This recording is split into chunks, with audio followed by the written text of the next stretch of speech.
Welcome back. We are talking about True Love Waits Part 2. And in the second segment, meron pa akong dalawang guests na youth pa rin ng True Love Waits.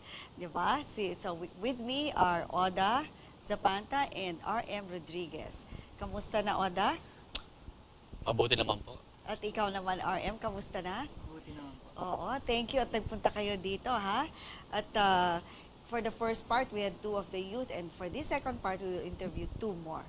So, Oda and RM, tell us more about what do you call this, True Love Waits does. Ano pang ginagawa nyo? At saan na kayo nakarating? So, sa True Love Waits po, we do trainings. Oo. So, sa training po, small group po siya. 8 to 10 participants. So, ang kinaganda po nun, in-depth po siya na discussion.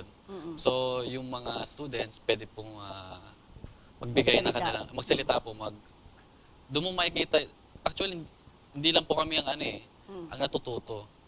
Sila din, and vice versa po. So, hindi na kami, parang hindi po siya teaching, so, we just facilitate, then, mas marami kami nalalaman sa mga kabataan, sa mga experiences nila, di ba? Tapos, meron din po kami talk and seminar. So, ang title po is Love Revolution.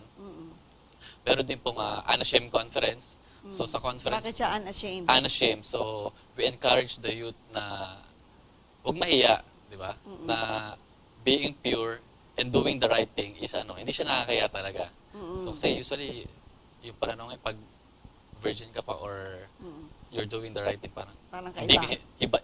parang iba, tsaka hindi ka in, di ba? Oo. So, sa Unashamed Conference, yung topics namin doon, siya, detailed. So, we have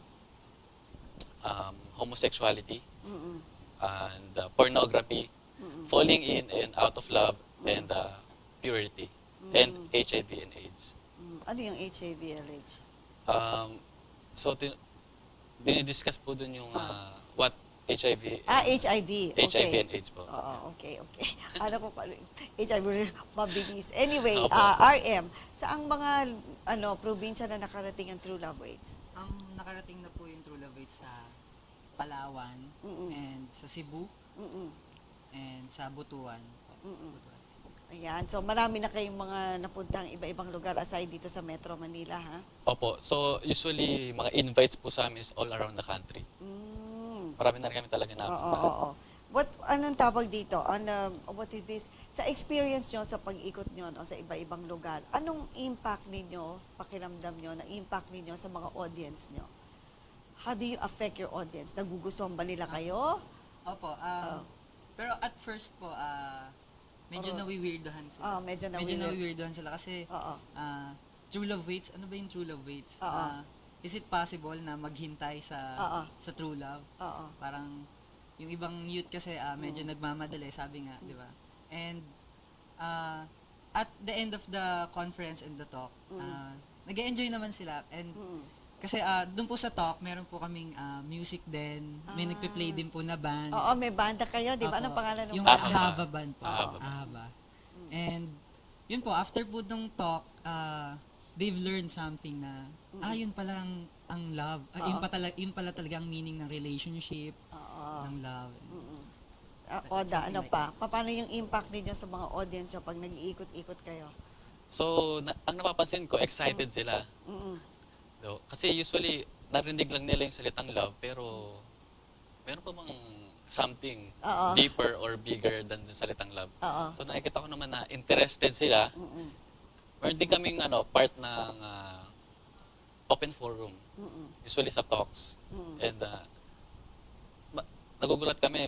Marami nagtatanong Talagang excited sila So, alam mo, parang nakikinig sila, di ba? Sa mga tanong nila. Oo. Gaya, for example, anong naalala mo mga tanong-tanong nila? Ang number 1 na tanong na lagi tinatanong pag sa pinupunta namin, yung paano mo malalaman kung siya na nga? Kung siya na yung dawan. Kung siya na yung dawan. Oo, Ano yung meron mga mga signs? star. Kaya may Kumikinang. shooting star, gano'n. May ilaw yung mukha niya, gano'n yun. Oo. Paano niyo sinasagot yon? Medyo mahirap yung sagot na yon, di ba? Yung tanong na yon, paano mo lamang kung siya na yon? Paano sinasagot madalas yon sa mga seminars niyo? So, kung nakikita mo na gusto mong makasama tong tao na to habang buhay, Wow. Di ba? Okay.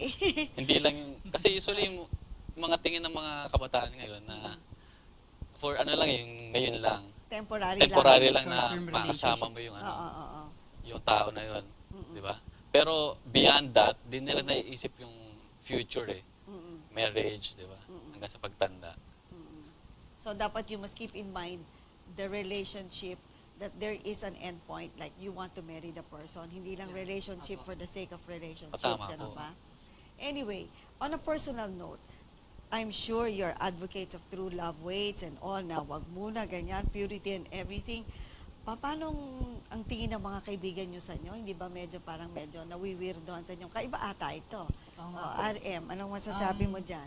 Ako po, na-experience ko na po yung natanungin ng isang friend na kung sabi niya, RM, medyo na-offend po ako pero naintindihan ko naman po kung bakit. Sabi niya, RM, bading ka ba? Natanong niya sa akin yun. Bakit na tinatanong Kasi bading? Oo. wala pa akong girlfriend. Okay. Yun, parang nagtataka sila kasi Oo. bakit ganyan? Lalaki ka, dapat naghahanap ka ng girlfriend. Sa age mo na yan, na 20 years old. Na gwapong-gwapo, di ba? Oo, nagwapo, sabi nila. Sabi nila, Oo, sabi nila yan. Sabi Opo, nila thank yan. you po. Ayun. Oo, Tas- nagwapong-gwapo at wala kang girlfriend. at wala kang girlfriend, bakit ganon? So, Oo. nagtataka sila na, Oo. yun nga pa. So, paano mo sinasagot yan? Pag tinatanong na parang, ano ba yan? Ano bang diferensya mo at ayaw mo mangligaw? Paano mo sinasagot yun? Ano po, sinasabi ko na lang po na ang love kasi nakakapaghintay and I believe na there is a proper time para sa relationship na dapat nating pasukin. Wow. O, sige, ikaw naman, Oda, anong pakiramdam mo among your peers, you know? Anong tingin nila sa'yo na you're an advocate of this, hindi ba kanila kinakantsawan, hindi ka ba nila inaano? Ano? So usually talaga inaasar nila. Alam mo yun, parang tampulan ng Oo. Alaskahan, lagi Oo. inaasar na Oo. bait-bait mo naman. Pag niyayaya, ganon. So, ang maganda doon, opportunity ko na rin yun na, na i-share yung ginagawa ko. Yes, oo. Diba? Kasi, which means na meron sila napapansin, nakakaiba. Na which is maganda. Diba? Kung wala sila napapansin, ibig sabihin, baka parang katulad lang nila ako. Mga Oo. ganon. Meron kang gustong sabihin, RM? Yun po, minsan po, nakikita nila yung difference na, ay, ganyan, kagaya po si Kuya Oda. Si Oda, yan, hindi siya mahilig na sumama dun sa mga, sa mga ganong places. And, yun nga, so, iniiwasan din kasi Oo. na, yun nga. So, parang wala kang pakisama, hindi ka sumasama sa kanila. Yung po yung sinasabi nila, ay, Oo. KJ yan. Pero, Oo. hindi. We are just standing kung ano yung Oo. pinag-iwala. And you don't feel uncomfortable being like that, na parang naanuhan sila sa inyo, nakukornihan. Kumbaga, yung parang ang corny naman yan. Ano bang bagong word ngayon sa mga kabataan? Hindi corny siguro. Sa kapanahon namin, gano'n, KJ, Ako, corny. KJ, corny. Oo. So sa akin naman, so naintindihan ko naman po yung nararamdaman nila. Kasi nanggaling din naman ako doon eh. Oo. Ganon din tingin ko doon sa iba eh. Okay. So nung namulat ako sa tamang landas, sa katotohanan na ganon, so pag inaasar nila ako, okay lang na ganon. Ang gusto ko lang sana, alam mo yun, malaman din nila yung yung tama eh. Oo. So let's talk about all the pornography and men, you know, like you were mentioning before before the show that usually men are very much attracted to pornography. Could you expand on this? Yeah, personally, so before I was addicted din talaga sa pornography. So nagsimula lang yun sa simple lang eh. Sabi yung tabloids lang. Oo. Then nag-evolve siya. Oo. Naging DVDs na, mga ganun. Internet. Lalo na ngayon sa internet, Napakadali ba? napakadali. Type mo lang, nandiyan na. Mm-mm. So, usually talaga sa lalaki. Oo. Kasi sabi nga, men are visual. Yes. And sa ladies naman, they're more inclined emotionally. Oo. So sa lalaki, you were saying about pornography and all. When you realized that this was all not right and all, how did you help yourself? So, alam mo yun, dumating sa point na tipong kahit ayaw ko na, nandiyan pa rin eh. Yung mga images na pinanood mo, tinignan mo, nare-record yan sa sa mind mo eh. Kahit ayaw mo na eh. Kahit, Nagsistay siya sa nagstay sa mind, sa back subconscious. sa back ng mind mo. Tama po, subconscious. Oo. Then, yung view mo sa mga babae, parang bumababa. Nagiging ano lang siya. Parang object na lang, of fantasy. Nagiging ganon. So dumating yung point ko na, ayoko na. Ayoko na talaga. So siguro sa akin, personally, hindi ko siya kaya eh. Kasi ang ginawa ko noon, nilock ko lahat. Yan, nilagay akong password. Yung sa router, nilagay ko doon. Pag tinype ko yung ganitong site, hindi mabubuksan.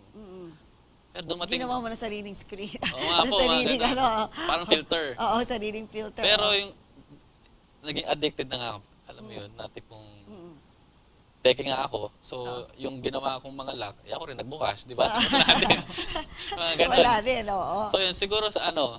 So, how did you finally succeed? Maganda rin po yung sa ano eh, yung sa... Napunta ako sa True Love Waits. Kasi nagkaroon ako ng ano eh, mga tao na pwedeng pag-sharean. May bahagi yung struggle ko na makakatulong talaga sa akin. So siguro mag-start yan personally sa sarili mo na magkaroon ka ng desire sa puso mo. Mag-start sa heart dapat yan, hindi sa mind eh. Kasi pag sa mind ang gusto mo, ayaw mo na, wala eh. Dapat sa puso mo magkaroon ka ng start na, alam mo yun, na, change of heart. And You'd siguro like to po, add something, yeah? yung practical way po, siguro, you have to be a part of accountability groups na, yun nga sinabi rin ni Kuya Oda na, makakatulong na malabanan mo yung struggles mo. And siguro kung yung problem mo, yung PC, yung computer mo, ilagay mo sa sala na hindi lang ikaw yung makakakita ng computer. Na, yung parang use it in a place wherein nakikita rin ng lahat ng tao. Mo yung... Pati na rin yung lola at lolo mo, nakikita yung ginagawa mo. Sabay mahihimatay. Hindi mo na lang, paano nangyari dito? Nag-pass out, ay yung pinapanood mo, no? Or something, di ba? So, ganon. Kasi nung araw ata, yung kapanahunan ng mga grandparents ko, ewan ko kung sa inyo, hindi pa nga daw uso nga yung bakla eh. They never even knew the word bakla eh. You know, yung ganyan, or gay or whatever. Ngayon na lang yan, di ba? Ngayon na lang yung mga ano, hindi naman sa ganun ako ka-old. Pero anyway, anong tawag dito? What else would you like to say about True Love Waits as an organization and all? It's very good that you were talking about all of these things that can affect the male and everything. On a personal note muna, I asked them, and it will be fair also to ask you, ano bang klaseng babae ang hinahanap nyo? Pero maiksi lang ha, at malapit na tayong mag-ending. Oo. Siguro sa akin yung kapareho ng pananaw ko. Okay. On how I view things. Then, yung may enjoy ko yung bawat araw na kasama siya. Wow, okay. At saka syempre, the woman will be lucky that you were man enough to change your former habits that was not good. Yeah. It takes a real man to do that, di ba? So, ikaw. Ako naman po, wala naman po akong checklist talaga na ito yung gusto Magandang-maganda, gaya. Gwapong-gwapo, gaya mo. Pero kung sino man yung magiging future wife ko, siguro tatanggapin ko kung ano yung character niya, kung sino siya talaga. And one thing naman po na important sa akin is yung God-fearing siya and with her good character po talaga. Okay. Ang tatanungin ko rin sa inyong dalawa, who can join True Love Waits? Kasi, kanina pa natin pinag-uusapan yung True Love Waits, konti na lang ang oras, pero who can join? And tell us about it.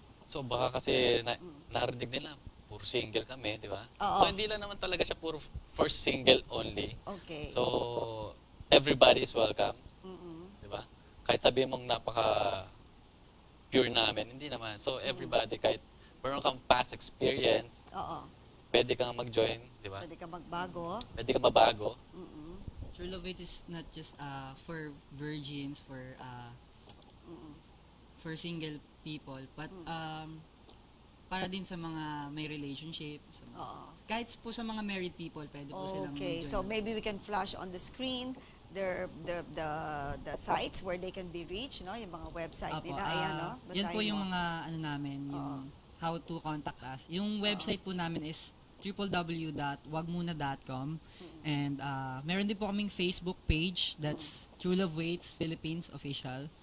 And tweet us in True Love Waits PH. And you can text us sa number na to, 0917-862-7335. Wow, that's very good. Anyway, before we finally end, no, maybe you'd like to say a few words to our audience. Let's start with RM first. As a youth, we can make a stand and don't just be different, make a difference. Because yun po yung kailangan ng lipunan natin ngayon. Talagang yung mga kabataan na talagang merong tibay ng loob para tsaka paninindigan na magkaroon ng difference. Yun po. Sa akin naman po, radical changes starts with radical decisions or choices. That's very good. Opo. So, ayan. Marami tayong natutunan sa ating mga guests mula sa True Love Waits. So, sundan mo sila sa mga numbers na binigay nila. And with that, we end this episode. And this is Martin Feliciano Lopez saying, there are no other rights without the right to life.